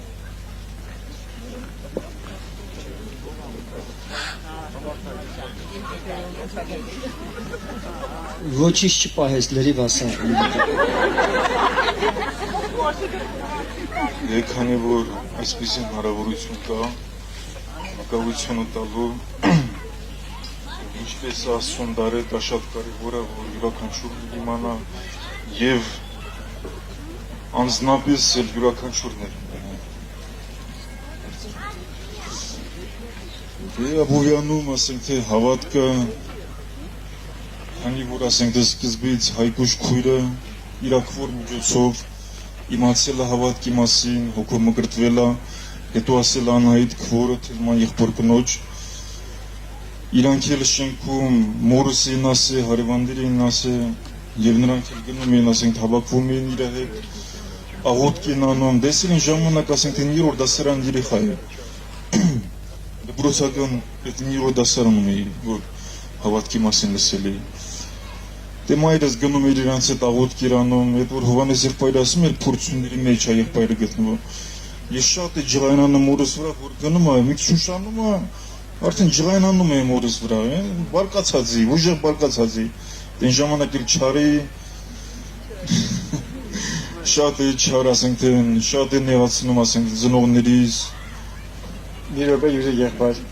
Հովհաննես եղբայրը որ իջեցրեց հիշում եմ մամա դիմեց քեզ օգնելու խոսելու քո հետ որովհետև լսել էինք անգամ իրան խփում էիր շատ է նեղացնում մորս որ որ գնում է աղոթ կանելու համար գնում աղոթ կանում ու հետո էլ ինքը որոշեց որ ասի եւ ասեց որ ինձ էլ տարան քվոր մոտ եւ քույր ինձ ինչ վկայություն տվավ բարձ ասեց որ Քրիստոս ես ինչ բժշկություններ անում ես ինչ բան անում մի քանի բառ այդպես ասեց աղոթ կանենք ես աղոթ կանել չեմ անում ես ինչ աղոթ կանեմ ոնց աղոթ կանեմ ու ցինք եկան աղոթ կարեցինք ու տենց էլ դեր իմ սրտին գտավ եւ հանդիպեցի դրոշ հետ Նոր գեղից մենք ուզենք քույրիկին լսեն համեց քույրիկս Դե ասեմ որ քնար քույրիկենց ընտանիքում համարյա բոլորը ասում են ուրեմն Սերժի եղբայրը ավետարանն է քարոզում Վարուժ եղբայրը սպասավորը շրջանում ամուսին ապաշխարում է աղջիկը տիրոջն է այնպես որ Տերը քույրիկի հավատարմության մեծ ողորմություն արեց սկզբում ինքը մենակ էր հալածանք զրկանք ես գիտեմ շատ է հալածվել քույրիկը բայց Տերը իր փառքը ցույց տվեց իր ընտանիքին ողորմություն արեց ուրեմն քնար քույրիկը Հայաստանի եկեղեցու առաջի քույրերից է ինքը Հակոբ եղբոր ժամանակ խոսքը լսել է եւ իրանց ժողովներին է մասնակցել Ուրեմն քնարի քույրիկ դու մեզ վկայի որ թվականին լսեցիր խոսքը ու երբ մասնակցեցիր Ես որ սիրելի քույր եղբայր աշխատում եմ անտառ տնտեսություն Ընդեղ աշխատում էր Եվրաքսա քույրիկը, Ռոզա քույրիկը։ Այդտենց իրար հետ աշխատեցինք, մի օր ասում մասին խոսացին։ Ես լսացի, լուր լսացի։ Ասեցի, քույրեր, հետ ինչ եք խոսում, բասա։ Ուզում ես ասու խոսքը լսա, ասի ոչ չեմ ուզում, ասու խոսքը ոնց կլինի որ չլսամ։ Այդ ժամանակ իրար հետ խոսացինք, հետո իրար հետ աղոթք կարեցինք։ Ու այդ օրվանից ասու խոսքը ընդունեցի ես, բայց հալածանքներ շատ տարա Մոտավորապես հիշում ես որ թիվն էր քույրերս 68 թիվն էր 68 թիվը Հալածանքներ շատ տարա ու չի կարում մասնակցի հավաքույթներին Բայց գալում էր հավաքույթի ժամանակ ամուսիս դուռը փակում էր բալանիկներ բռնում էր ձեռը ասում էր այս դար Կարաս կնա Հավաքույթը ժամը բրծնում էր ամուսիս գալում էր դուռը բացում էր ասում էր դե գնա ասում էր ոնց եկամ մի ժամանակ գաղտնի Իրանից գնացի բայց էլ չստացվեց որ ասի Իրան ասեցի որ ես հավաքույթ եմ գնում ասու խոսքն եմ լսում ինչ են անում ընդեղ ասեցի ասու խոսքն են խոսում մենք էլ լսում ենք ուզում ես դու էլ արի Չի եկավ ինքը, չընդունեց Մի ժամանակ գնացինք Հետո էլի սկսեց հալածել Թե պտի չետաս Դու երեխակին ոնց ես թողում կնում Երեխեքն էլ մանդրին Մեկ-մեկու պահում ին Ես աշխատում եմ անտառ տնտեսություն Ընդեղից գալիստի Մեր քուրերը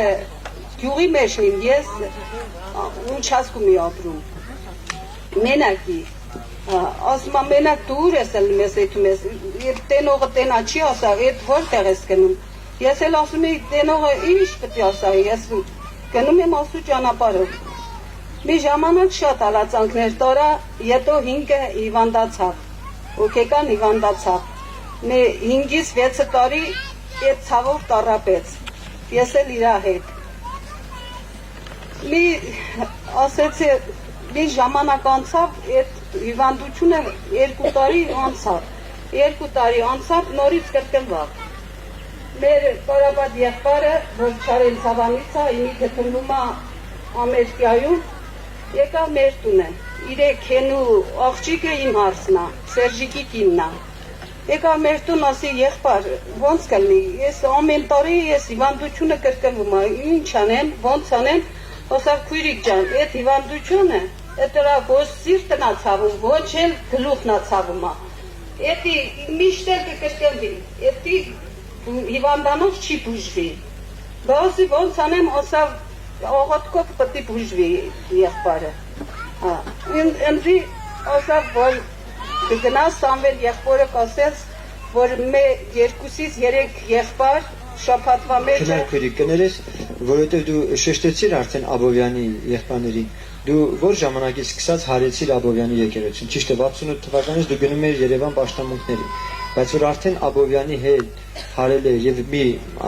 մաս էր կազմել, այսպես ասած, պաշտամունքների մասնակցում է որ թվականից մոտավորապես։ թվականից 82 82 թվականից նոր արդեն Աբովյանի մեջ եկար։ Չէ, ճիշտ ես ասում։ Դու ավելի վաղ ես երևի Աբովյանի եկեղեցուն հարել։ Աբովյանի եկեղեցուց ես Դու որ եկել ես չես մասնակցել այդքան ժամանակ ուրեմն։ Ժամանակ չի մասնակցում։ Ու վախը կա մեջս, բայց երկու ուժ պայքարում են մեջս։ Ես ասում եմ գնամ, չգնամ, հա, ախր եղբորս ոնց կարելի արհամարել, բայց ես չեմ ուզում իրանց էլ այլևս տեսնեմ, ինձ կծկեն իրանցյանը։ Վերջում ամենակարևոր բանը այն էր, որ ես տուն մտա, էլի այդ հագարակ սրտով, սաղ մերժեցի, չաղոթեցի, իմ քույրիկներս հավաքվում են Սամվել եղբորս հետ իմ համար արդյունքով աղոթք են անում։ Ու հետաքրքիր է, եթե այդ աղոթքը չներ կարող է, ես չգիտեմ, Տերը գիտի, ես կարող եմ դենցել չվերադառնայի, բայց այդ աղոթքից հետո ես հասել էի տուն, քուրս հացը դրեց, որ ուտեի, մեկ էլ հենց ջուրը խմելուց Հիսուսը ինձ այցելեց։ Հենց որ կռուշկով ջուրը բերանս տարա, Սուրբ Հոգին այցելեց ինձ։ Ու ես այնպես տառնորեն լացեցի, ասի Տեր Աստված, ես ո՞նց եմ այսպես մոլորվել այս ճամփից։ Բա իմ քասր աղբորը ես ո՞նց պատասխանեցի, այն քույրիկներին արհամարեցի, սաղին ոչ մեկին չէի ուզում տենայի, ու սկսեցի լացնել, ասում եմ, երբ պետք է առավոտը բացի, որ ես գնամ ներողություն խնդրեմ բոլորից։ Ուղղակի սա Տիրոջ սերն ու աշխատանքն է, իհարկե, եթե Տերը ինձ չստացներ, ես երբեք չէի կարա դառնա էլի Տիրոջը, քույրիկներիս աղոթքով, իմ կյանքում շատ հրաշքներ է արել Տերը, փառք Տիրոջը, ես եղել եմ այցելող քույրիկ, այդ որ ասում են նոր հաճ, ճատկռան, ես մի զույգ կոշիկ եմ, հարկե 5 տարի չի մաշվել, վերջում հոգնել եմ, շպրտել եմ։ Իրոք, ինչպես որ ավետարանում ակրված, իմ շորերներ չէր մաշվում, իմ փեսեն ասում էր, իմ մեքենայի անիվներ ավելի շատ են, քիչ են քշում, քան քո ոտերը, լալա, դու չես օգնում։ Տիրոջ սերը այնքան ջերմ է, իհարկե, փառք Տիրոջի, հիմա ես նույնն եմ, փառք Հիսուսին, բայց մի քիչ սիրո մեջ են չեմ ինչ-որ են առաջվա սերների մեջ։ Տիրոջը, լարակուրիկ, Տերը օրհնի։ Մի երգ երգենք, հետո կշարունակենք։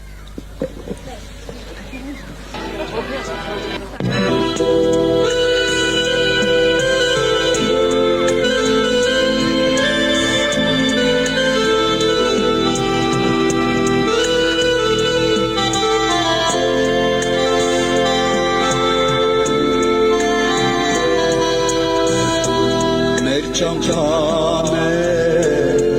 միշտ շոտու քարով ախ մեր սերտը մենք քո սիրում միշտ կարով լեգված է ինքու մոլորված աշխարհում բայց մենք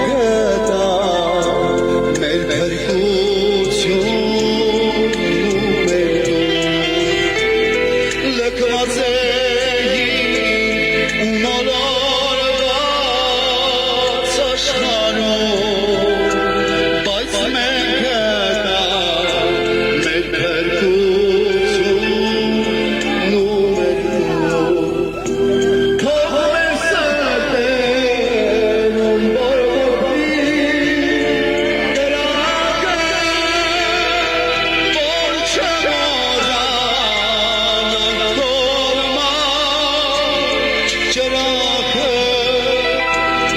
գործիրգում է սրտերի մեջ ով Հիսուս, որ իմանա դու ես մտերը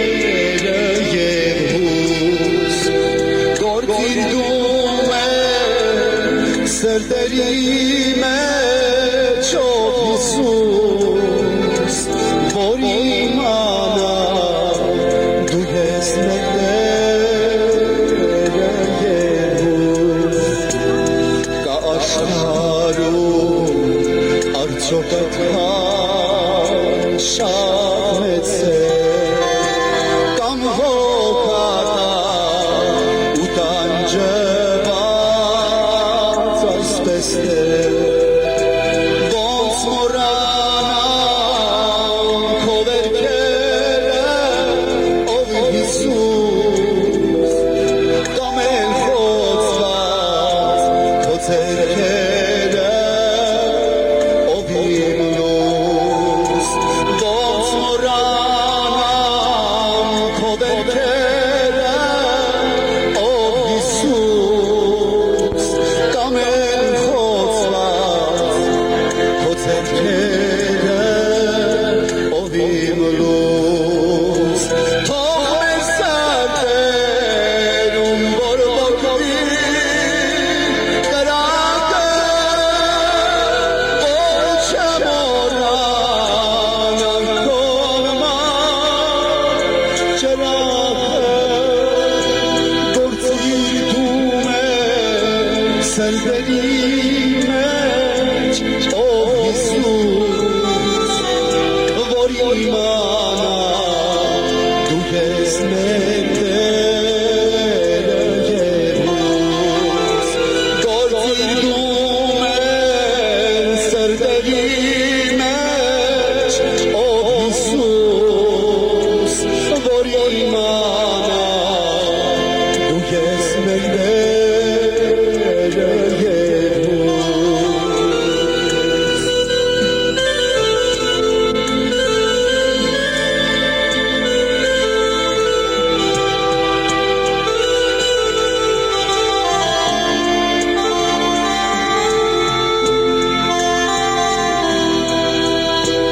քաչի վրա կամեցիք մեր մեղքերը ու փաշրեցիք մեր քարացած սրտերը, օտարերին հիմա դարձավ հարազատ, չենք վախենում թեկուզ աշխարհն անիդար, օտարերին հիմա դարձավ հարազատ, չենք վախենում թեկուզ աշխարհն անիդար, թող մեր սրտերում բորբոքվի կրակը, որ չմոռանանք քո նման ճրագը, գործիրգում է սրտերի մեջ ով Հիսուս, որ իմանա դու ես մտերը և հուս, գործիրգում է սրտերի մեջ ով Հիսուս, որ իմանա դու ես մտերը և հուս, որ իմանա դու ես մտերը և հուս,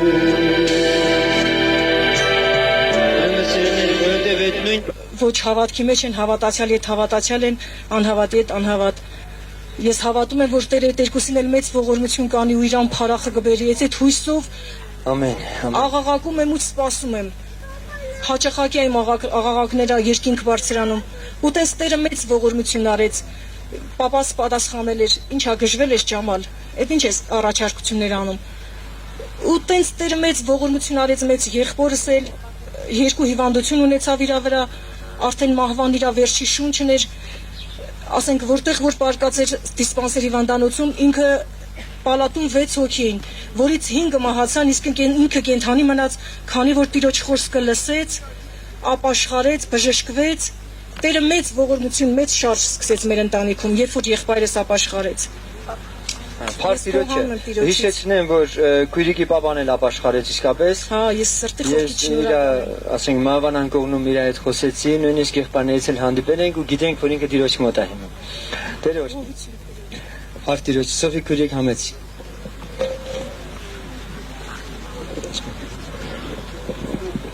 Փարթիրոջը այսօրվա համար։ Ուրեմն 75 թվի երևի հոկտեմբեր ամիսներ։ Նախ ասեմ իմ ընտանիքի վիճակը, իհարկե թողտերը փառավորվի։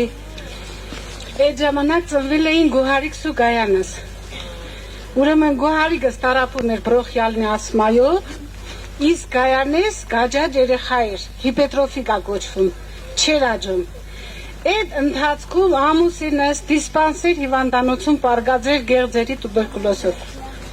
Ես չգիտեմ, ինձ համար կյանքը դժոխք էր։ 10 օր հիվանդանոցում էի, 10 օր տունն էի, եթե տանն էի, շտաբօգնությունը մեր դուրն էր։ Ինչևէ, արել էի թուղթու գիր։ Չգիտեմ, աշխարհի տակ բան չէր մնացել Գոհարիկի համար։ Հասեի տվետ այլին կալմատա, որ չիմ բժիշկա ասման բուժում է։ Ընդեղից նոր էի վերադարձե, գրետա քուրս ասեց, քուր, մոր քուրնիրը, հավադում են, աղոթում են, հոգի են առնում։ Ասի ոնց թե, ես գիտեմ մեկին չի սիրում, ասուն աղոթում է, Աստված հոգին առնում է։ Ասի ոնց թե, հետ ինչ հավատացել, որ դենց վատ բաներ են անում։ Մարգո մորքուրին զորով կանչեցի, ասի Մարգո մորքուր, արի մեր տուն։ Էսի հապ հախնում է, մանուշ մորքուրը զգուշացել է, հանգարց է, դա ընտանիքին չասեք։ Մարգո մորքուրս եկավ, ասեց Սոֆո ջան, հավատում ենք։ Դե ասի պատմի Մարգո մորքուր, Սոֆո ջան, կինո պիտի չգնանք։ Ասի հենց այսօրվանից։ Սոֆո ջան, սուտ պիտի չխոսենք, ասի այսօրվանից, իրան չեմ ասում, իմ մեջ։ Այսօրվանից հասավ որ ծնության հարցը ոնց որ միած ժայռ առաջս գծեր։ Ասի հետո Աստված մի բան կանի։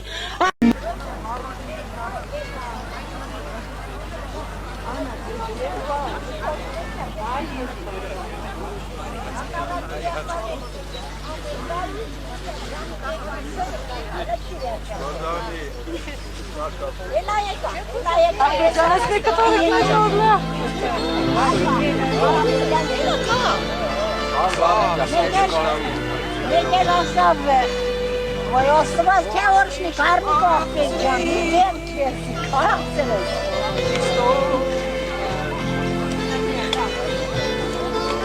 Արի գնանք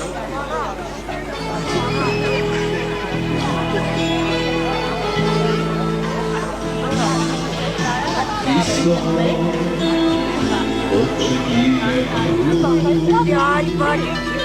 Lavayı. Evet, pardon. Aslında. Hep gidip kal.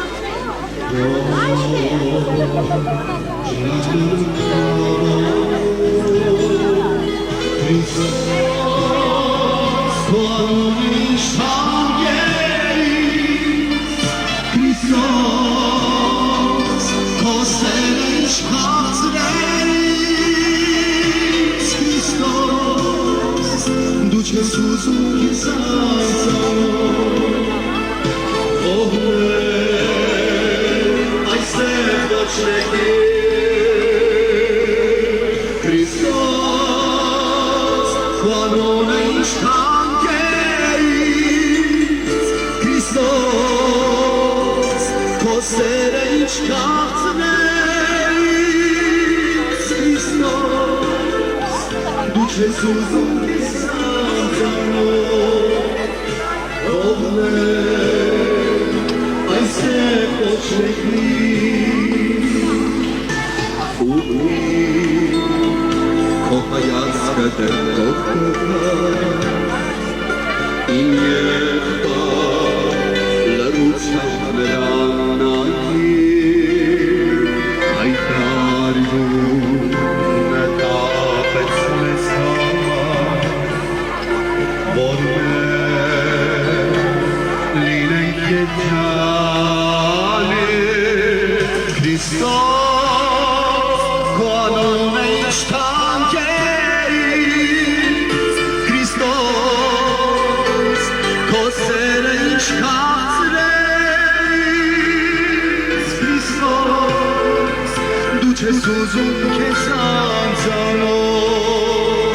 թողնել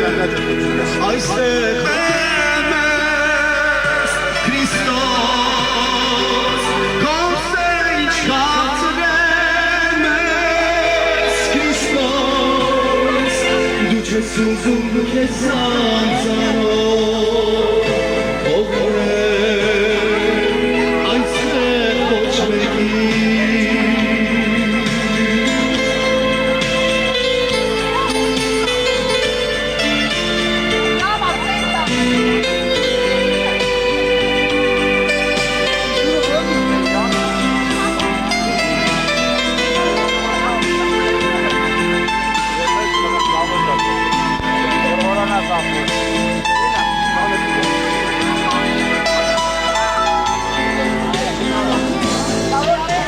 Քրիստոս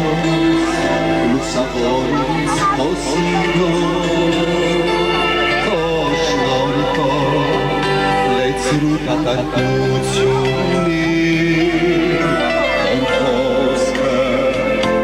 արածին միջոցով Եվ կյանքով երկնայ Քրիստոս Kanone işten geriz Kristos Posere iç katreyiz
Աբովյանի եկեղեցին է։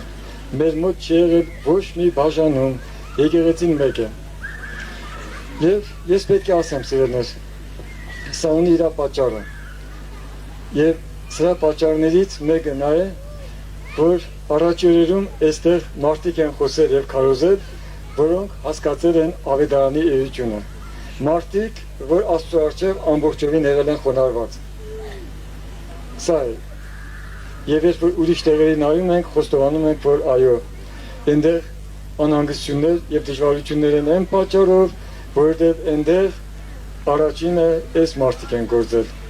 որոնց Ավետարանի խորհուրդը խորը չի եղել բացված։ Եվ ես ասում եմ, եւ դրա համար Աստծմով դուք այդ եղբայրներից պետք է եղնեք գոհ ու շնորհակալ, որ այդպիսի եղբայրներ են եկել այստեղ եւ սա իրողություն է, սա փաստ է։ Այդ է, վերջում։ Հաջորդը, սիրելիներ, իհարկե, անցյալի իշխանության տարիներին, երբ որ հալածանք էր, մի տեսակ եկեղեցին համախմբված էր։ Թերևս հիմնական պատճառներից մեկը դա էր։ Բայց երբ որ սովետական միությունը ավերվեց եւ երկրները անկախացան, սահմանները ազատվեցին եւ արտասահմանի շփումը ազատ եղավ եւ կարելի ասել որ ամեն տեսակի հոսանքներ ստեցին մտնել, ամեն տեսակի ուսմունքներ ստեցին մտնել եւ սկսվեցին անհանգստությունները, ոմանք ստեցին առանձնանալ, բաժանվել եւ այսօրվա եկեղեցու անհանգստություններից մեկը սա է։ Եվ խոստովանեմ, որ մենք էլ ենք անհանգստացած։ Եթե մեր հարևանները արդեն ենթարկվել են այդ փորձությանը, մենք իրանցից լավ չենք եւ մենք էլ ենք անհանգստացած։ Եվ մեր համար ցավու վիշտը, եթե եկեղեցում լինի ինչ-որ բաժանում։ Դա Տիրոջ կամքին հակառակ է։ Տեր Հիսուսը իր աղոթքում խնդրեց, աղոթեց, որպեսզի ինչպես ինքը եւ հայրը մեկ են միության մեջ, այնպես էլ մենք մեկ լինենք, որպեսզի աշխարհը ճանաչի, որ ինքը Հիսուս Քրիստոսը Աստծուց էր ուղարկված։ Հիսուս ասում էր, եւ սրանով պիտի իմանան, որ դուք իմ աշակերտներն եք, եթե իրարու վրա սեր ունենաք։ Սիրո արտահայտումներից մեկը սա է, որ Աստծո զավակները իրար հետ հաղորդակցության մեջ են։ Եվ երբ որ սերը իր տեղում չի լինում, մեկը մյուսին ասում է հաջող։ Սրա համար, սիրելիներ, Աստված թող օրհնի։ Եվ սա ես ասում սրա համար, եղբայրներ, քույրեր, առաջինը քույրիկներ, ես ձեզ եմ խնդրում, Տիրոջ սիրով խնդրում եմ, որպեսզի դուք այս հարցի համար հատուկ աղոթք կանեք Աբովյանի եկեղեցու համար, որտեղ մենք այսօր իսկապես անհանգստացած ենք։ Նոր Հաժնի եկեղեցին, որտեղ օրհնյալ Աստծո զավակներ ունենք, որտեղի եղբայրությունը օրհնյալ են, որի հովիվը օրհնյալ է, այսօր մենք հանդիպում ենք մեծ փորձության։ Սերան եղբայրը, Նոր Հաժնի հովիվ եղբայրը, Տիրոջ հավատարիմ ծառան հիվանդ է, անգոնում է կանված, իհարկե այս վիճակում էլ ամենքը տեսել եք Աստծո փառքը։ Եղբայրը ինչ հավատք ունի, իր խաղաղությունը չի կորցրել եւ Աստծո վրա միշտ ունի վստահություն։ Իհարկե այնտեղ մենք ունենք 3 սպասավոր եղբայրներ, Նոր Հաժնում, Նոր Գեղում եւ Լուսակերտում։ Եղբայրը անգոնում է, բայց Տերը օրհնել է Տիրոջ ողորմությունը Աստծո գործը առաջ է գնում։ Եվ սրա համար խիստ կարևոր է, որպեսզի դուք աղոթք կանեք, խնդրեք եղբայրների համար, սպասավորների համար, Տեր օրհնիր, հունցքիդ համար էլի հանիր մշակներ։ Այնպես որ եթե եկեղեցին աճում է, նաև աշխատանք պետք է տանել, որպեսզի աճեն սպասավորների թիվը աճի։ 3 շաբաթ առաջ Աբովյանում եղավ առաջին մկրտությունը, մկրտվեցին 97 հոգի։ 97 հոգի։ 97 հոգի, սա միջև էս եղած ամենամեծ մկրտությունը։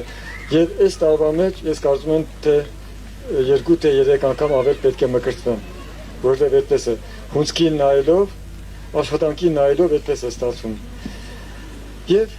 Այսքան սպասավոր եղբայրներով մենք չենք կարող այդ ծառայությունը անել, սիրելիներ։ Եվ ասեցի Սերան եղբայրի հիվանդ է, էլի սպասավորներից ուրիշ էլի հիվանդ է, իր ծառայության մեջ չի, ուրեմն ուշադիր լինենք։ Սիրելի քույրեր, ես ձեզ եմ ուղղում, աղաղեք Տիրոջը, աղերսենք Տիրոջը, որպեսզի Տերը իր ողորմություն անի, որպեսզի սպասավորները միշտ լինեն եկեղեցում, Տերը էլի սպասավորներ անի։ Եվ ես կուզենայի, որպեսզի դուք ճանաչեիք ձեր սպասավոր եղբայրներին։ Իհարկե Սերան եղբայրը հիվանդ է, էլի եղբայրը, Ժանտ եղբայրը այստեղ չեն, մյուս եղբայրներին, որոնց մենք պետք է լսենք, որոնք միասին առաջնորդում են եկեղեցին եւ առաջինը իրանց պետք է լսենք։ Եղբայրները առաջ կան։ Սպասավոր եղբայրները առաջ կան։